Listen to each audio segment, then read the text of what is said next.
and welcome back to my channel. I am Vicky Shevlin. I run and lead Social Work Sorted, which is an online platform for newly qualified social workers. I focus specifically on child protection social work or social work in the UK in children's services. I am a social worker myself. I have worked my whole career in children's services and as both a social worker and a child protection conference chair. And I started Social Work Sorted about 2 years ago to provide resources for newly qualified social workers that were practical, tangible and connected to the day-to-day experience of practice.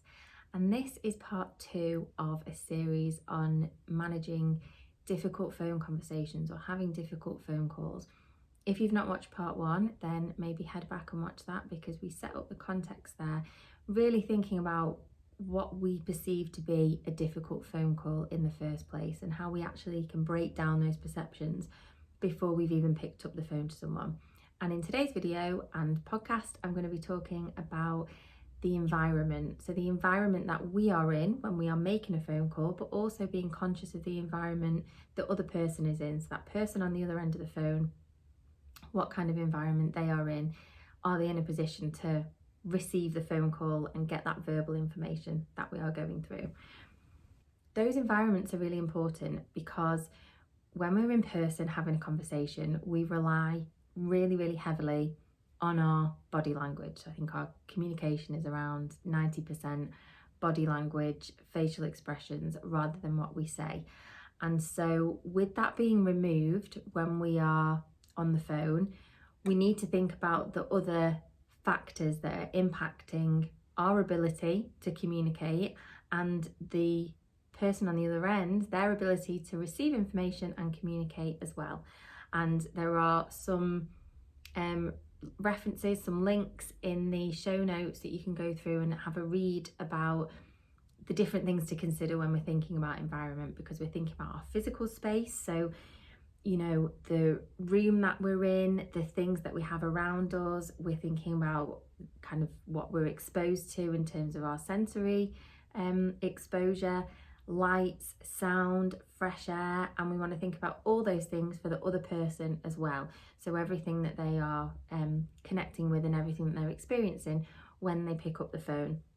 Again, I talked about this in more detail in the other video, but it's really important to think about these things, because when we take away our capacity to communicate with our body language, with our facial expressions, our non-verbal communication, we're relying so heavily on what is verbal. We need to be really clear and really careful with that, and we need to be able to consider the environment, because we're not in a position to support somebody or see them. If we're sat with somebody, we can see if they're maybe getting more upset, more agitated, more uncomfortable, and we might be able to adjust or shift our body language or our facial expression to show empathy or reflect things back. But that's all removed on a phone call. So setting up the environment for yourself and that other person is one way of trying to mitigate against the difficulty we have by not being face to face with them. So the first thing to think about is your environment, how you are before you are making this phone call. Where have you come from? What are you going on to? How are you arriving to make a phone call? Are you in a rush? Are you panicked? Are you rushing around an office? Are you searching for a place to sit? Are you not giving yourself enough time to just settle, even if it's 10 seconds, to just take a deep breath before you are picking up the phone, so you're not out of breath, which I usually am when I'm running around an office because I don't do that much exercise. So really think about how you are and how you can set yourself up. Think about where you are in terms of your environment, like I talked about in the video before. Do you need to be in a quiet room? Is it really busy in an office? Is there going to be lots of background noise for somebody, so it's going to be quite difficult for them to hear? Are you sat in a dark and miserable corner of the office? Is there any way that you can get yourself some light or some natural light, or be by a window? Think about the mood, the environment in the office. Is somebody else on the phone and things are not going that well for them, or you can tell that they're getting frustrated and agitated, how much are you going to pick up on that when you are then on the phone? How distracted are you going to be? So again, sometimes we can't always change where we sit in the office if you're hot desking and, you know, sometimes there's only one desk left, but it's being aware of that. So is there anything that you can do, again, to mitigate against that? Do you need to make this phone call right now, or can you wait until your colleague sat next to you is finished on the phone, where things are a bit louder or more distracting? Think about your basic needs. So, and if you've not watched my video on unpicking Maslow's hierarchy, because I think when I think about basic needs, my head then goes to Maslow, but actually my learning and unlearning about that theory is all inside the video about the fox, the tiger, the Gruffalo and Maslow. So go and have a watch of that after. But think about your body and your basic needs. Have you been to the toilet? Which might sound a bit strange, but I know when I was really busy, overloaded, rushing back into the office from a home visit or a meeting, knowing that I had something to go to and I had a phone call to make, I would neglect my basic needs and I'd think, I'll go to the toilet in a minute, I'll go in a minute. And then you end up on a phone conversation that you think is going to take 10 minutes, but actually takes 20 or 30 minutes, and you haven't been to the toilet, and you realise you need the toilet, and then you become distracted and you haven't met your basic need, but then you're also not in a position to fully concentrate. So think about those things, how they might impact, because we've all had conversations like that, I think, where we might think we're going to be on the phone for a short amount of time and it turns out to be much longer. And you will be better able to manage that if you've been to the toilet, if you've had something to eat, if you've had a drink, especially if you're busy. And all those things might take 5 minutes, but they might give you back then either some time or save you some stress from whatever's going to happen in that phone conversation. The next thing to think about is that person's environment. So you're going to be ringing somebody up. So quite often, and the most difficult, because it's an interpretation of difficult, the phone calls I had were with parents. And that's not because they were difficult people. It was usually because of the information that I was having to share, because of the challenges of communicating over the phone, or because of lots of things that were happening in their life. And, you know, reflecting on it, probably some of my communication as a social worker and maybe mistakes that I had made. So when I'm talking about this, I'm thinking back to conversations that I've had with parents on the phone that I've perceived to be difficult. But you can check in with them when you make that phone call to make sure that they are in the best environment possible. This is really important to do in terms of safety, where you might be working with families where there is identified domestic abuse. So making sure that if you're ringing somebody that they are not at risk, if they are able to have a talk with you about important information, checking who is there, checking if it is safe to talk. I would take a few steps back actually when you're, you know, working with somebody, to think about either safe words or phrases that they can use if it's not safe to talk, rather than just yes or no. Things that might not indicate to a perpetrator perhaps that there is kind of something untoward happening. So that's kind of going a few steps back, but think about if you have any safe words, if you have any phrases that you use with somebody.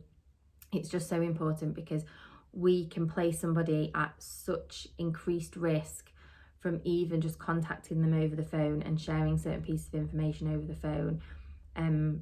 I've worked with people before where, you know, perpetrators make them put the phone on loudspeaker, and as a social worker you might not be aware that they're on loudspeaker. So if they say that they can't talk, there might be a reason for that, and it's about us being understanding, trying to work with that rather than work against it.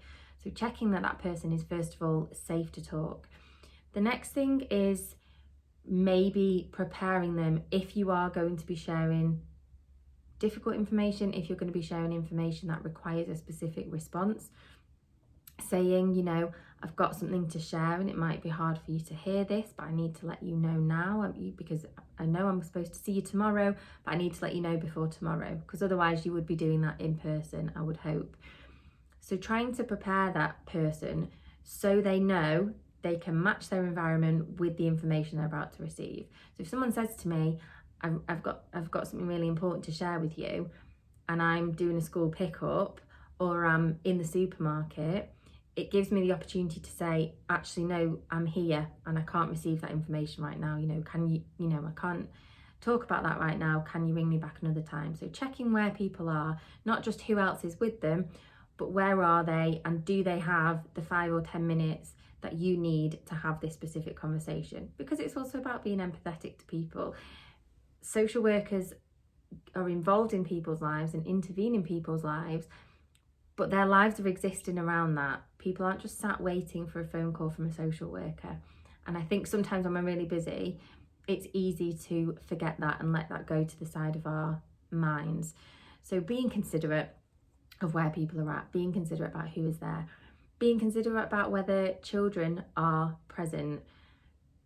This can be really challenging because sometimes we need to have conversations with parents, but we know that their children are also there. And if parents are upset or angry or frustrated on the phone and that child is hearing, they are then going to pick up on that. And it's a really difficult balance to find if you absolutely need to speak to somebody on the phone, knowing that that's then going to impact the children. Also think it's important to add, because I've worked with parents before where they've said, sometimes you ask me to go into a room separate to the children so we can have this conversation. But equally, you bring up issues around supervising the children. So even by having that phone call, and we might sometimes think we're helping a parent by suggesting they go in a different room, we might be giving them some contradictory information there. Go in a separate room when I ring you, so it's okay for me to ring you, but also don't, because I need you to make sure that you're with your children, supervising your children.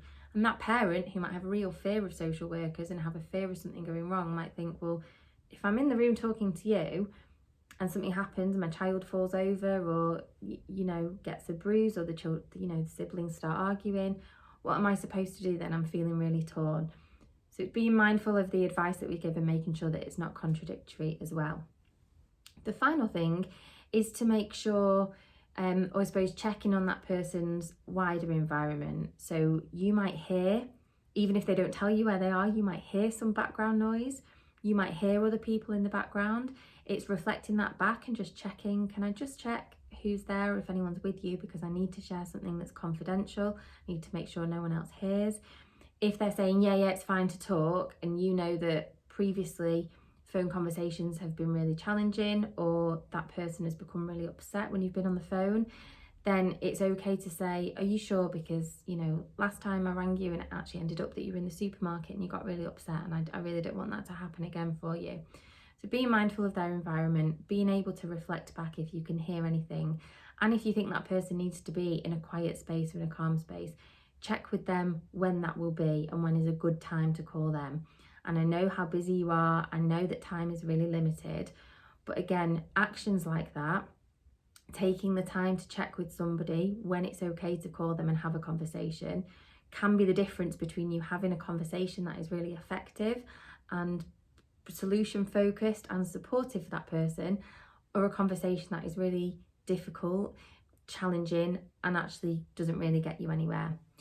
Hopefully that has been helpful. Hopefully it's made you reflect a little bit more on your environment and another person's environment when you are making a phone call. Make sure you check the references in the show notes and do have a read through some of those as well, because it'll be really useful for you for practice. If this was helpful, make sure you're subscribed so you can join me for part 3. And please do share with any students or new social workers that you think will find this helpful. Thank you so much for joining, and take care.